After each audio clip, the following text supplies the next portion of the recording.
Au nom du Père et du Fils et du Saint-Esprit, ainsi soit-il.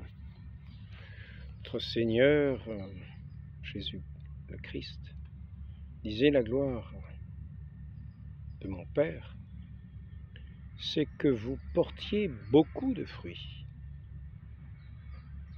Souvenons-nous que notre Seigneur nous enseigne dans une parabole qu'il est la vigne et que son Père est le vigneron.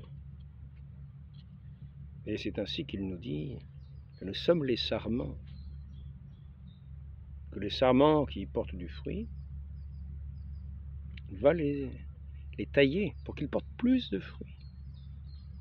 Et les sarments qui ne portent pas de fruits, ils seront coupés et jetés au feu. La gloire de mon Père, c'est que vous portiez beaucoup de fruits. Ces fruits ne sont portés que dans l'union au Christ, c'est-à-dire celui qui est cette vigne, nous qui sommes greffés à cette vigne par notre baptême.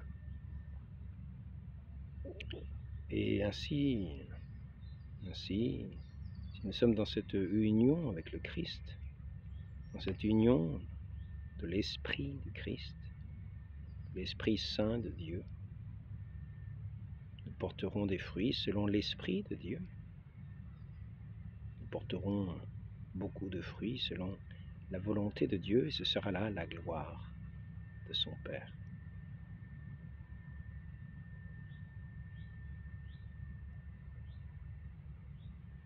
Nous avons parlé récemment de la parabole de la vigne et des ouvriers de la vigne. Cette vigne qui avait été enlevée à ces mauvais ouvriers qui convoitaient cette vigne pour eux-mêmes, et non pas pour leur faire porter du fruit pour la gloire du Père, mais pour la prendre pour eux-mêmes, pour leur propre gloire à eux. Et le Père a envoyé son Fils. Après avoir envoyé tous ses messagers, ils ont tué le Fils.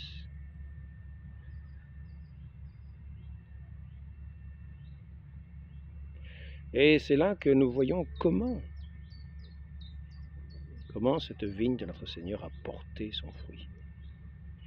Car il nous a dit la chose suivante: la vigne, comme tout plant, est d'abord semée. Il faut un grain pour semer la vigne. Il faut une graine. Cette graine va dans la nuit sans que personne ne se rende compte. C'est cette parabole du royaume des cieux. Dieu va donner sa croissance. Bonjour. Et alors, notre Seigneur nous dit: si le grain jeté en terre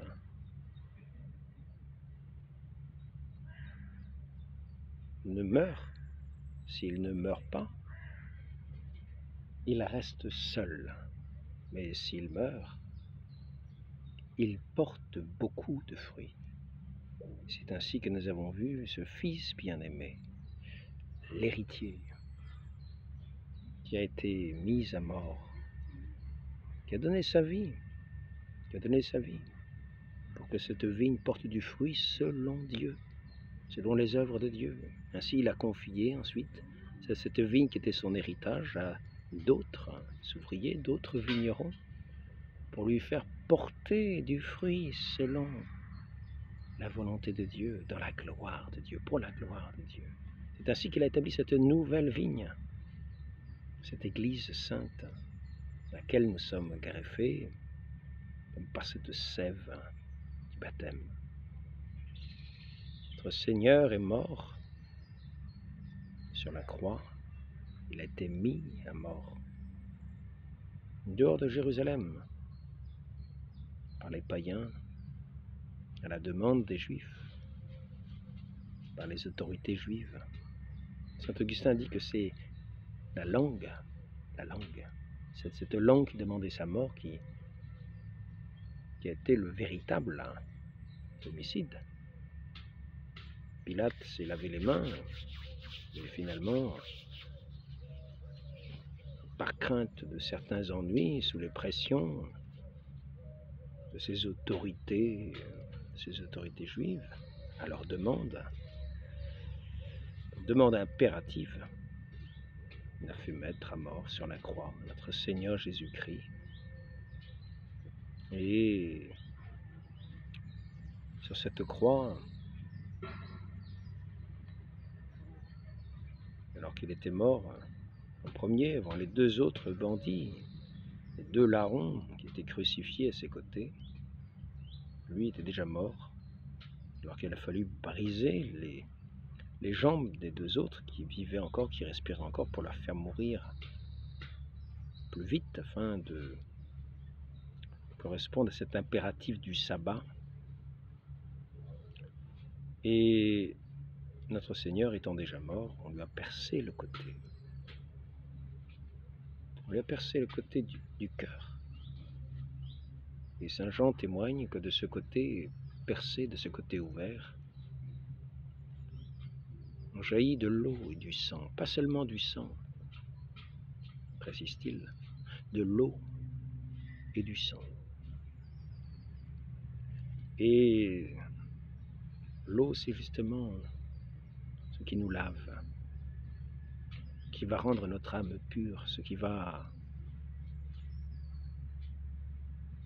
nous communiquer au baptême le mérite du sang de la passion de notre Seigneur Jésus-Christ, de celui qui a donné sa vie, qui a été le grain, non pas pour demeurer seul, mais pour être le frère d'une multitude, le chef, la tête, pour être cette vigne qui allait croître, cette vigne qui a été semée dans l'esprit. Le corps de notre Seigneur, dans sa chair, a été mis à mort, mais notre Seigneur a accompli cette œuvre divine de la régénération de l'humanité dans son esprit. Et cette régénération se fait aujourd'hui par le saint baptême, de cette eau jaillit du côté du Christ, dans laquelle nous sommes plongés lorsque nous sommes plongés dans les eaux du baptême. C'est dans cette eau du côté du Christ que nous sommes plongés, qui nous communique la vertu, les mérites du sang précieux du Christ qui vient effacer tous nos péchés, nous régénérer, faire de nous ces hommes nouveaux. Nous avons été semés dans l'esprit, dans cette œuvre spirituelle. La régénération du corps se fera à la fin des temps, la consommation des siècles, lors du jugement dernier, à la parousie, lors du jugement dernier, lorsque notre Seigneur, après être venu ici-bas, dans ce temps de miséricorde pour notre salut, viendra récolter justement ses fruits. Viendra pour le jugement, le jour du jugement. Ainsi, je ne comprenais pas forcément, pendant un moment, ce sens que notre Seigneur disait, quand il disait « il faut que le grain meure ». Le grain meurt. Je pensais qu'il parlait de notre vie à tous, mais ce grain qui meurt, c'est particulièrement notre Seigneur Jésus-Christ. Ce grain qui est semé dans l'esprit, dans la foi, dans l'union au Père, dans cette volonté du Père. Le Fils et le Père ne font qu'un, ne sont qu'un.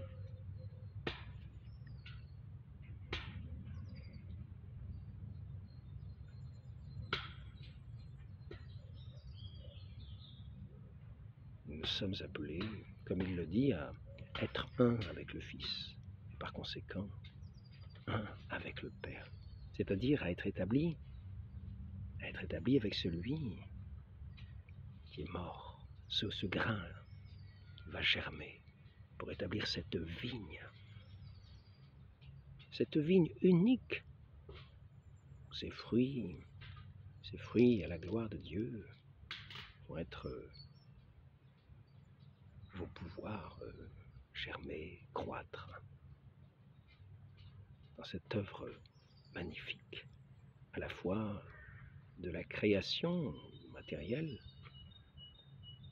car cette vigne est aussi bien elle est spirituelle, mais nous avons un corps, nous avons une âme et nous avons un corps.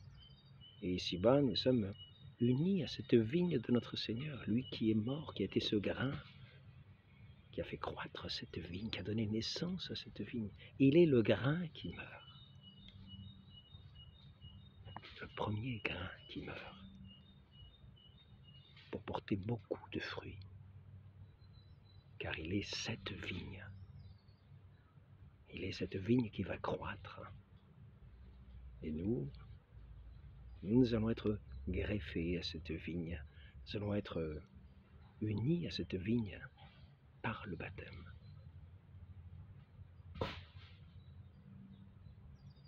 Nous allons renoncer à nous-mêmes, à nos égoïsmes. Nous allons renoncer à nous-mêmes et nous unir par la foi. D'une certaine manière, nous allons mourir nous aussi. Être ce grain qui va mourir, mais pour nous unir à celui qui est cette vigne de Dieu, pour faire partie de cette vigne, à la gloire du Père.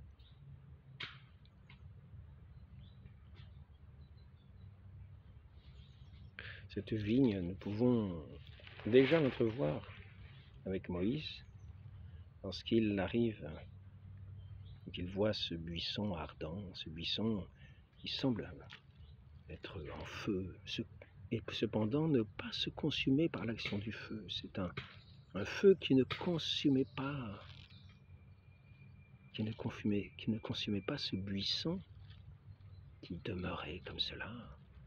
C'est ce buisson que nous pouvons dire, ce buisson spirituel, de cette œuvre spirituelle, à la fois de la création et à la fois de l'esprit.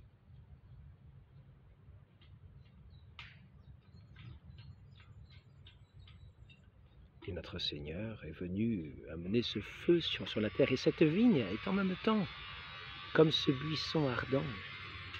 Ce buisson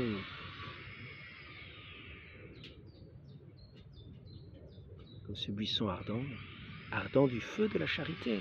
Comme les œuvres divines, qui seront les œuvres de cette vigne, sont des œuvres de charité, de ce feu de la charité. Ainsi, c'est un buisson, cette vigne est comme un buisson ardent, uni dans cet esprit de feu, dans cet esprit de charité, qui va faire ses œuvres de charité, ses œuvres divines, à la gloire du Père. Ainsi, tout ce qui ne sera pas dans cette gloire du Père, dans cette charité divine, sera retranché, comme n'étant pas de ces œuvres de Dieu, comme n'étant pas de cette vigne. Sera retranché, on dit d'ailleurs, jeté au feu. Nous pouvons voir un petit peu aussi comment le grain meurt, lorsque nous considérons Joseph vendu par ses frères, qui projettent de le faire mourir. Voilà le visionnaire, celui qui a des visions. Il avait déjà vu qu'il était comme un soleil au milieu des étoiles, dans lesquelles les étoiles venaient comme saluer, ou cette gerbe placée au centre des autres gerbes, que les autres gerbes de blé venaient comme saluer. Ah, il se voyait comme étant le centre, comme étant celui qui avait un rôle très particulier à jouer dans ce songe. Et plus tard, ses frères ont dit, tiens, voilà l'homme au songe, nous allons le tuer. Et nous verrons bien ce que valent ces songes. Nous retrouverons la même phrase autour du Christ. Alors, descends de ta croix si tu es fils de Dieu. Nous allons le mettre à mort, nous verrons comment il va réagir. Descends de ta croix si tu es le fils de Dieu. Eh oui. Et donc Joseph, par ses frères, a été vendu. D'abord, on l'a mis dans une fosse, car on a projeté de le faire mourir. Puis ensuite, on a dit, contentons-nous de le mettre dans une fosse. Mais dans une fosse, si personne n'était passé, il serait mort. Il était d'une certaine manière comme ce grain semé en terre, dont on a voulu se débarrasser, mort à notre esprit. Et ce grain, finalement, les frères ont vendu ce frère, Joseph, à des marchands égyptiens qui l'ont pris comme esclave. Il a été mis dans des entraves en Égypte. Et puis au bout d'un moment, cette sagesse de cette œuvre divine, de cet esprit de Dieu, de cet esprit de sagesse, s'est révélée à lui. Et sa sagesse a brillé comme un soleil dans cette Égypte, des grands sages, avec ce pharaon, toute cette cour des pharaons. Et Pharaon a eu des songes, et personne n'était capable d'expliquer ces songes. Joseph l'a pu. Pharaon a mis Joseph comme pratiquement à la direction de l'Égypte, comme un second pharaon. Et ses frères sont arrivés, ils se sont trouvés tout autour de lui, comme autour d'un roi dans sa cour. Un petit peu comme ce soleil devant lequel les étoiles que les étoiles venaient comme saluer, comme ces gerbes qui saluaient cette gerbe au centre. Et ainsi, par la prévision de Joseph, qui a su interpréter les songes de Pharaon, la famine n'a pas ravagé l'Égypte. Par la prévision, justement, de Joseph, car il a su prévenir cette famine qui devait arriver, afin que tout ce peuple d'Égypte puisse trouver des subsistances dans les réserves qui auraient été faites. Et c'est ainsi que lorsque les frères de Joseph sont arrivés là, en Égypte, parce qu'il y avait du grain, ils ont trouvé Joseph. Et de même, notre Seigneur est celui qui vraiment donne ce grain, cette nourriture dans le monde que le monde désespère d'avoir, désespère de trouver, ce monde affamé. Et c'est notre Seigneur, comme un nouveau Joseph, dans cette famine, trouve lui à donner sa vie en nourriture. C'est lui-même qui nous donne en nourriture, il est le pain descendu du ciel. Lui qui est ce grain qui a été semé en terre, qui est mort, pour porter beaucoup de fruits à la gloire du Père.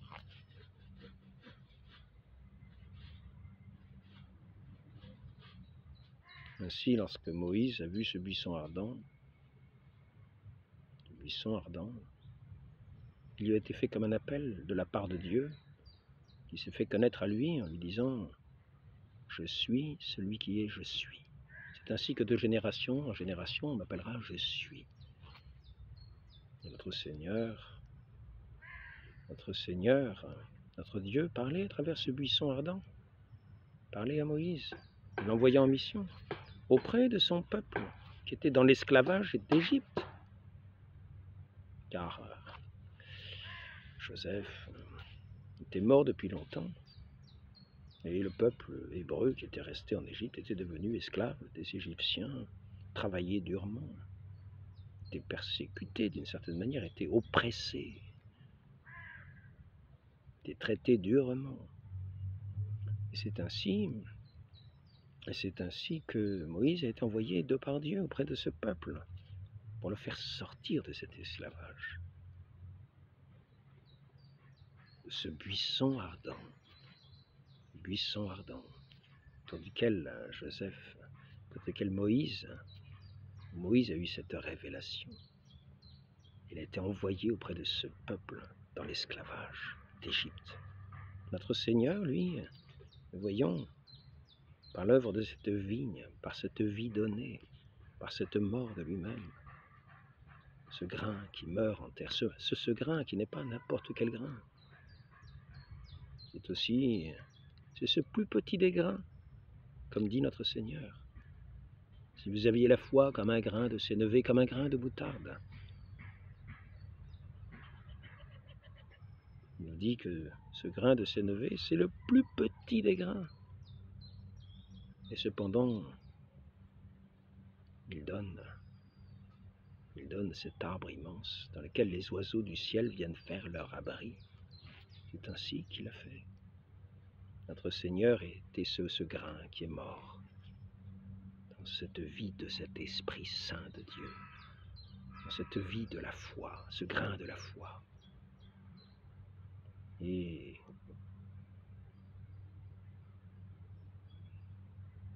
nous avons vu croître, naître l'Église, cet arbre divin dans lequel sont venus les oiseaux du ciel pour trouver leur pitance, pour trouver leur abri, pour trouver leur subsistance.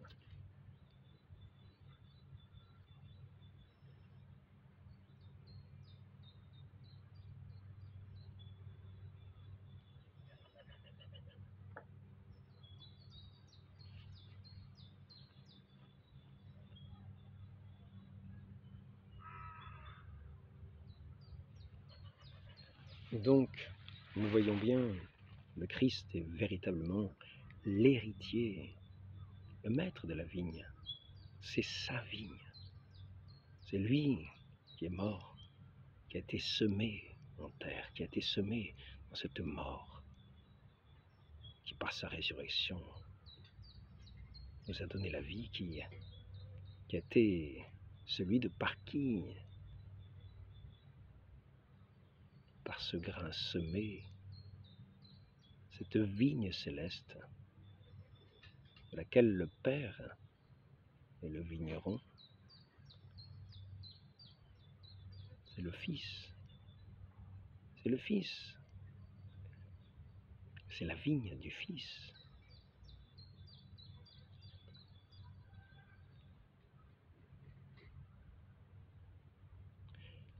Donc, faisons bien attention de ne pas semer, comme dit saint Paul, dans la chair la corruption, mais semons dans l'esprit la vie éternelle, en étant unis à celui qui a établi cette vigne pour être nous-mêmes ces sarments de cette vigne, dans cette Église sainte de Dieu, pour faire cette œuvre de Dieu à la gloire du Père.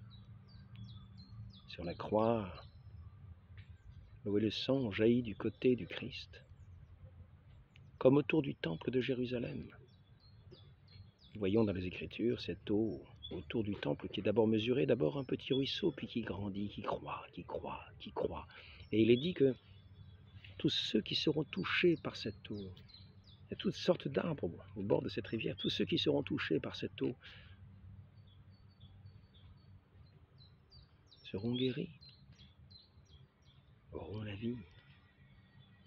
Les feuilles des arbres qui sont au bord de cette rivière deviendront des remèdes. L'eau autour du temple de Jérusalem, l'eau, c'est cette eau qui a commencé à jaillir du cœur de Dieu. Un petit entretien. Bah oui, c'est vrai. Et vous avez ramassé le bois? Vous avez ramassé le bois? J'ai mon public là, le public il est là.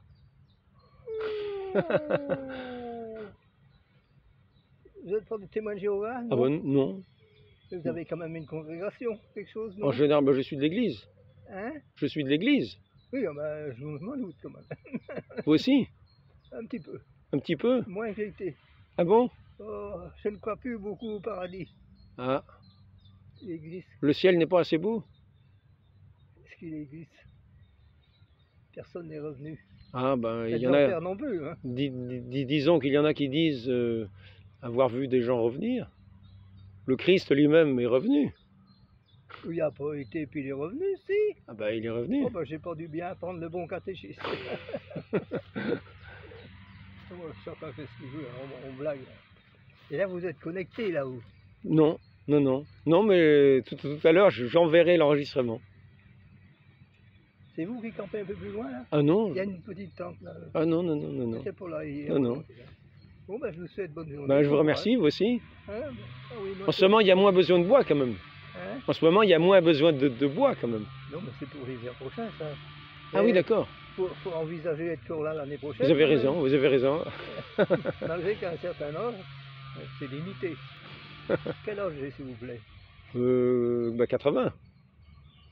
Oui, Mais je dis ça parce que vous me l'avez demandé, sinon je vous aurais dit moins.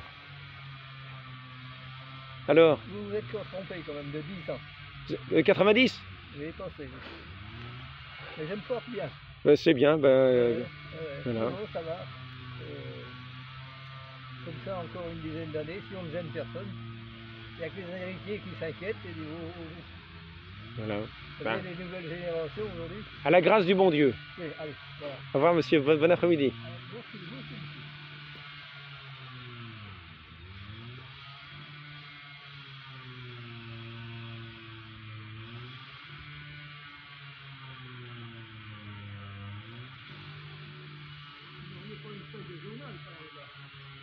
Non, non.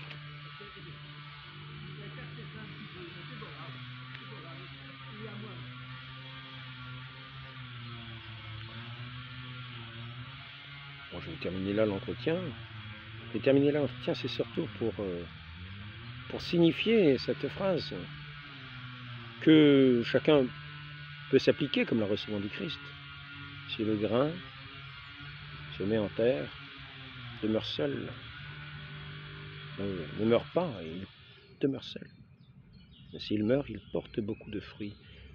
Et nous voyons que c'est ici un petit peu la base de notre vie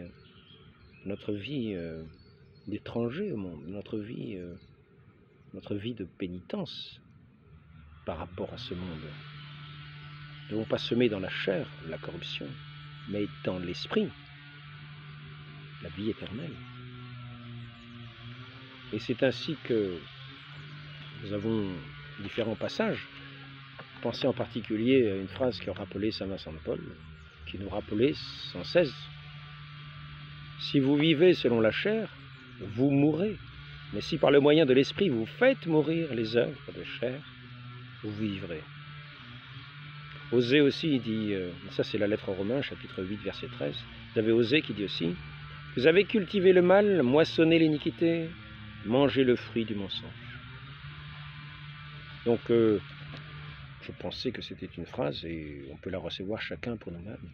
Néanmoins, c'est une phrase qui s'applique particulièrement au Christ, qui, en étant ce grain semé en terre, a fait germer cette vigne divine, l'Église, dans laquelle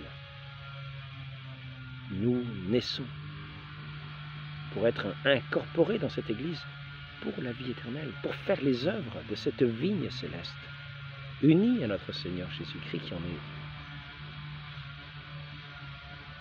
la semence, qui est... Nous sommes le corps du Christ, nous sommes attachés, nous sommes les membres du Christ, comme les sarments de la vigne. Et ainsi, comme il est dit, ceux qui ne produiront pas de fruits sur cette vigne seront retranchés de la vigne, jetés à terre et on y mettra le feu.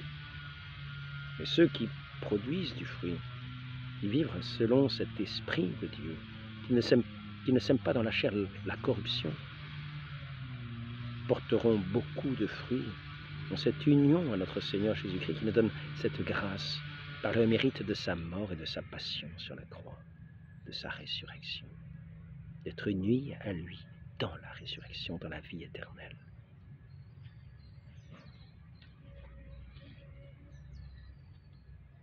Je suis la vraie vigne et mon Père, le vigneron. Chaque branche qui ne porte pas de fruit en moi, il la coupe. Celle qui porte du fruit, pour en porter plus encore, il la taille pour qu'il porte plus de fruits encore. Vous êtes déjà purs à cause de la parole que je vous ai annoncée. Restez en moi et moi en vous. Demeurez en moi et moi en vous. Nous demeurons en notre Seigneur en étant à l'écoute de sa parole, en étant unis à lui de volonté, à ses commandements qui sont cette parole qui deviennent pour nous des commandements, parce que nous l'aimons et que nous voulons œuvrer selon ces œuvres de Dieu, cette œuvre de l'Esprit, qui va produire beaucoup de fruits de toutes les manières. Notre Seigneur nous dit, je fais de grandes œuvres, vous en ferez davantage, parce que moi je m'en vais vers le Père. Vous en ferez davantage. Et nous avons vu les apôtres à la suite du Christ qui ont annoncé son évangile par toute la terre. Annoncé son évangile par ses paroles de feu, par cette charité qui s'est répandue par toute la terre. Qui a été contredite. Et nous avons vu que le sang des martyrs a été semence de l'Église. Et que l'a fructifié pour multiplier cette moisson divine par le témoignage de ces martyrs.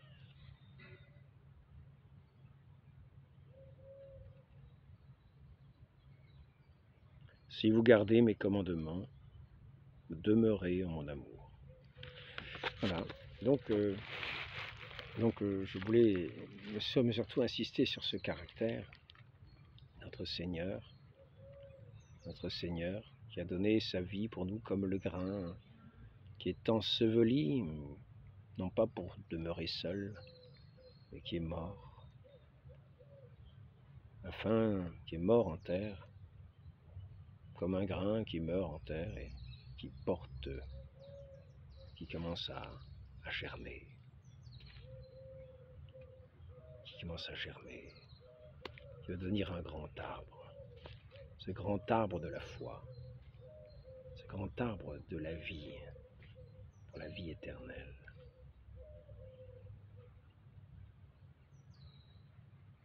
Donc ne méprisons pas cette vigne qui s'appelle l'Église, fondée par notre Seigneur Jésus-Christ par le mérite de son sang précieux, cette Église sainte. Il a établi des ouvriers afin d'émonder, afin d'enseigner, afin de la faire croître, pour la plus grande gloire de Dieu.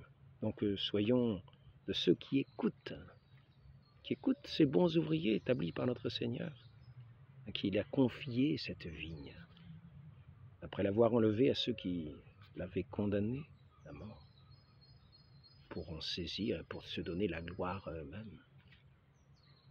Et cette vigne est établie jusqu'à la consommation des siècles. C'est l'œuvre du salut de Dieu, dans ce seul esprit, dans ce don de cet unique Christ, de ce Dieu fait homme.